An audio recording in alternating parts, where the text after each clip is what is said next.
Yeah guys, good evening. This evening I'm gonna make pumpkin and mango juice. As you can see over here, so see me 2 mango and see me pumpkin. So what I'm gonna do, I'm gonna cut up it, wash it off, and I'm gonna make it boil a little. You understand what I did? See me put on my pot, water hot already. So what I'm gonna do, I'm gonna cut up my pumpkin and I'm gonna see what I'm going, guys. So guys, watch what I go on in the kitchen this evening. I'm gonna cut up my pumpkin and I'm gonna see what I go on. You understand what I did, yeah? Be a badness, guys. Yeah guys, so what I'm gonna do now, I'm gonna cut up my pumpkin and make them boil a little. You understand what I did? Yeah. When them boil, me blend them, guys. Just watch your badness in the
guys, my vanilla finished, so I now watch that. Still I make me juice, you understand what I did? And it a go bad. Mango and pumpkin, guys, watch what I go on. Guys, watch what I go on. You see the same water? Yeah. You can see the steam a come out of the water. You understand what I did? The same water when I boil the pumpkin now, I blend the pumpkin and the mango. You understand what I did? I blend it in it, so watch what I go on. I have some milk.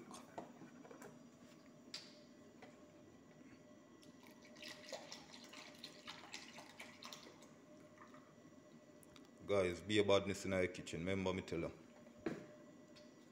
Be your badness, guys. Be your badness.